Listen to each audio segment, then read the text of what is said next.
Assalamualaikum warahmatullahi wabarakatuh.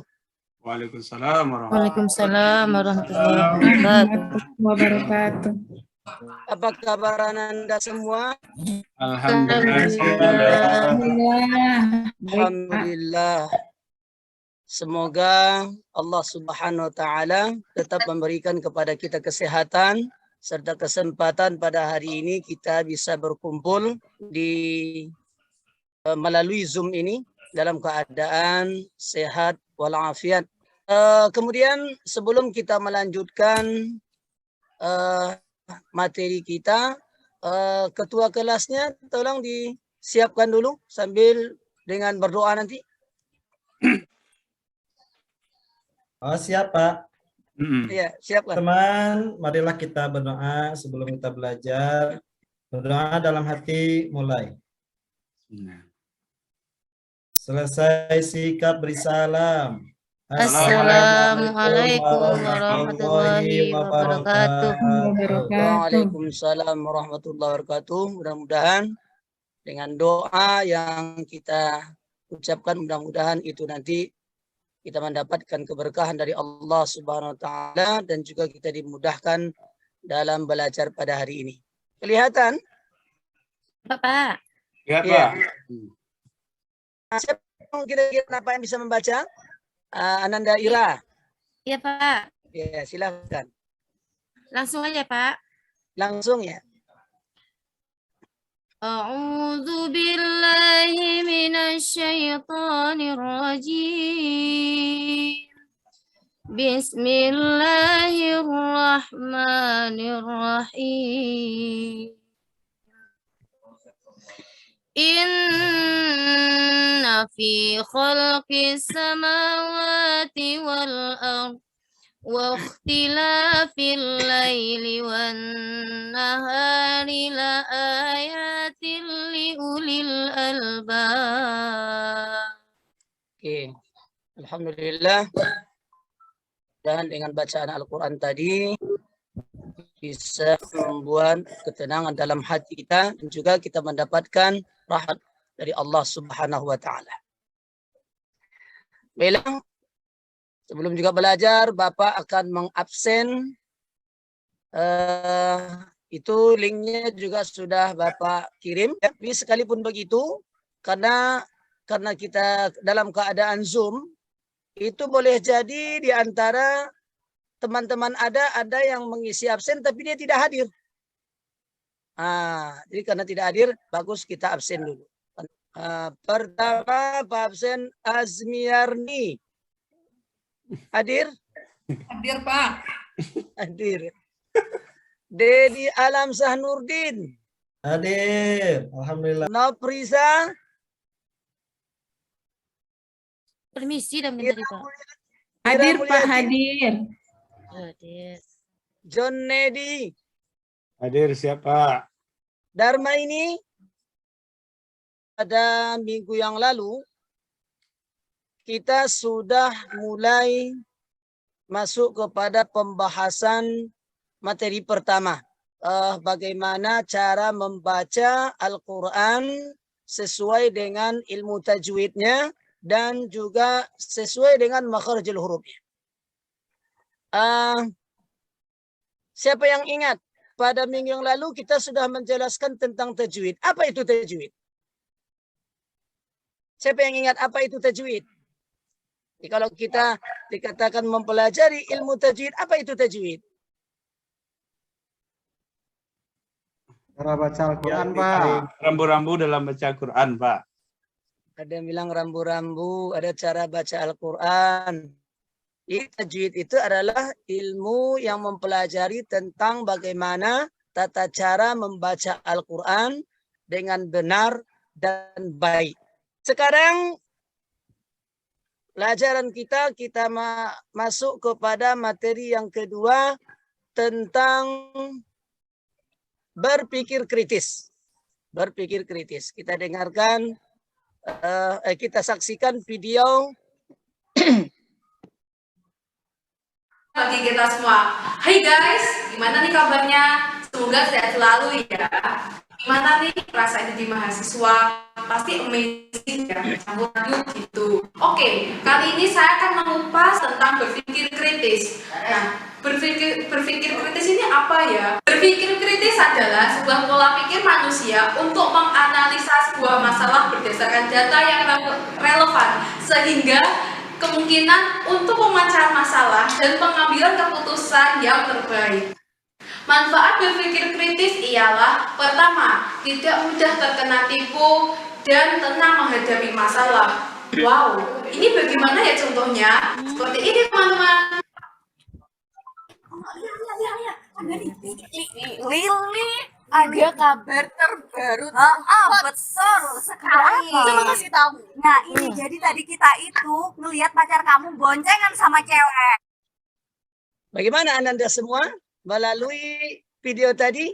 Apa yang kita ambil? Hikmahnya di situ. Tabayun situ enggak, Ustaz? Hah? Harus berpikir, Sat. Bertabayun, Pak Guru. Tabayun. Ya. Tidak Iya, berprasangka buruk. Jangan mudah menuduh. Analisa dulu, berpikir dulu terlebih Pikir dahulu. dulu sebelum Iya. bertindak. Berpikir dulu sebelum bertindak. Tindak. Iya, itulah. Jadi berarti berpikir kritis itu adalah cara berpikir yang sistematis. Kemudian logis dan objektif. Di mana seorang ketika dia menemukan suatu berita, mendapatkan suatu berita, kabar, Bobok lagi nak tidak langsung menerima kabar tersebut. Dia tidak langsung telan habis-habisan. Tapi dia berpikir terutama sekali. Dia pikirkan betul nak berita tersebut. Makanya di dalam Islam kita dianjurkan untuk berpikir kritis. Sebagaimana firman Allah Subhanahu wa taala dibaca oleh teman Anda tadi di awal sekali. Jadi itu adalah ayat menganjurkan bagi kita agar kita berpikir kritis. Materi kita yang kita sampaikan pada hari ini adalah pertama tentang makna berpikir kritis, bagaimana sudah kita sampaikan tadi. Kemudian di dalam Al-Quran surah Ali Imran ayat 190 dan 91 tadi, itu kita harus bagaimana memahami asbabun nuzul dari ayat tersebut. Turunnya surah Ali Imran ayat 190-91 yaitu diawali oleh kedatangan orang-orang Quraisy ke kaum Yahudi. Kemudian mereka para kaum Quraisy tersebut bertanya mengenai bukti-bukti kebenaran yang dibawa oleh Nabi Musa, dan bukti kebenaran tersebut yang dibawa oleh Nabi Isa. Kaum Yahudi pun menjawab bahwa tangan dan tongkat Nabi Musa mampu bersinar putih. Sedangkan Nabi Isa adalah mampu menyembuhkan mata yang buta, penyakit sopak, serta mampu menghidupkan orang yang sudah mati. Kemudian orang Quraisy itu mendatangi Rasulullah SAW seraya mereka berkata, mintalah dari Tuhanmu agar bukti itu menjadi emas untuk kami. Lantas Rasulullah SAW berdoa dan turunlah surah Ali Imran ayat 190 dan ayat 191 ini. Itu sebagai asbabun nuzul. Kemudian apa hikmah kita berpikir kritis? Ini Bapak buat kepada Ananda untuk didiskusikan. Ya. Apa buat kelompoknya sebagaimana biasa, yang laki-laki kelompoknya sama laki-laki, perempuan kelompoknya sama perempuan. Jadi kira-kira apa hikmah dari berpikir kritis tersebut? Kita beri waktu 5 atau 10 menit. Ya, kepada Ananda semua persilahkan. Sudah ada kelompok yang bisa menjawab hasil diskusinya? Bapak. Iya, silakan. Dari wanita itu kelompok 2 ya, laki-laki kelompok 1. Kami dulu, Pak. Jadi, hikmah dari berpikir kritis itu salah satunya dapat menyelesaikan masalah-masalah dan dapat mencari jalan keluar yang tepat dan objektif karena melalui analisis yang mendalam. Iya, Kemudian bagus. tidak mudah kita ditipu dan dibohongi oleh isu-isu atau perkataan orang lain. Itu Pak. Iya, bagus. Apalagi ditambah dengan berita-berita hoax. Silakan kelompok 2, kelompok 1. Ananda yang kelompok 1 silakan Ayo kelompok dijawab 1. hasil dari. Iya. Jangan sampai kalah dari kelompok 2. Nah, Baik, coba Pak. Coba saya jawab Pak. iya silakan. Baik, ya, di antara hikmah dari berpikir kritis, maka ketika kita mempergunakan akal kita ini sesuai dengan tuntunan dari Allah Subhanahu wa Ta'ala, menjadi orang yang menggunakan pikiran kita, maka setelah ketika dihadapi sesuatu masalah, maka kita terlebih dulu memikirkan hal ini apakah baik atau buruk, sehingga nanti ketika ini sudah kita pikirkan dengan matang, apapun yang terjadi, maka kita bisa bertawakal kepada Allah Subhanahu wa Ta'ala. Itu Pak, mungkin teman yang lain bisa nambahkan. Iya, ada yang menambahkan dari teman yang lain hasil diskusinya? Saya tambahkan Pak. Iya. Jadi, ya silakan. Dengan berpikir kritis, malahan Rasulullah mengutamakan orang yang lebih menggunakan akal daripada yang rajin ibadah, Pak. Jadi memang diutamakan orang yang pintar lah daripada orang yang rajin. Itu Pak. Iya, bagus. Ada kira-kira lagi. Jadi nak nampak. Berpikir kritis itu hikmah akhirnya adalah dia menemukan kemahakuasaannya Allah, Pak. Dengan apa yang dia lihat, dengan apa yang ia analisa, apa yang ia lakukan, apa ia yang teliti, maka ujung-ujungnya adalah dia temukan bahwa memang Allah lah yang maha kuasa, Pak. Kemudian berikutnya adalah tentang kaitan antara berpikir kritis dengan ulil albab. Apa kira-kira itu?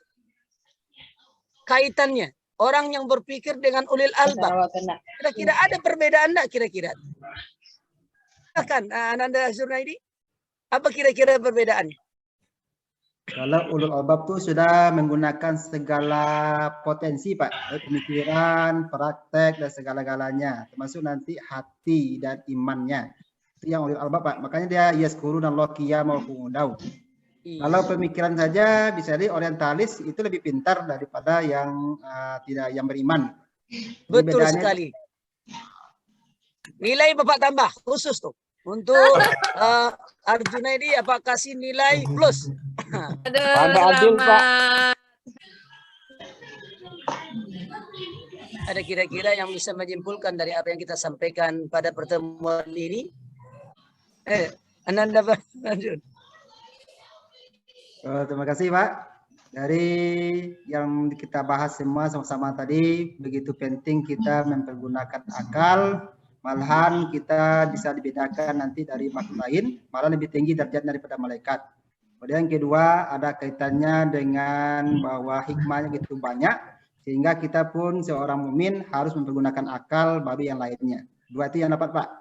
Maka tugas Ananda saya berikan untuk minggu yang akan datang ya, untuk minggu yang akan datang itu saya cek harus dikumpul nanti, harus dikumpul melalui WA yang sudah kita kirim. Di situ saya kirim nanti belangko apanya untuk diisi di situ ya. Jadi judul yang akan dicari lagi, yang akan dikumpulkan minggu depan adalah manfaat lagi, manfaat berpikir kritis. Jadi apa manfaatnya? Itu tugas masing-masing Ananda. Jadi minggu depan dikumpul. Dan pada minggu depan besok materi kita, materi yang ketiga yaitu masuk kepada demokratis. Mungkin ini saja, mudah-mudahan apa yang Pak jelaskan pada hari ini bisa bermanfaat, bisa dipahami dengan baik. Kalaupun ada kekurangan sedikit, insya Allah nanti kita perbaiki lagi. Jadi kita sudahi saja pelajaran kita pada hari ini dengan mengucapkan Hamdalah, alhamdulillahirabbil alamin. Assalamualaikum warahmatullahi wabarakatuh. Waalaikumsalam.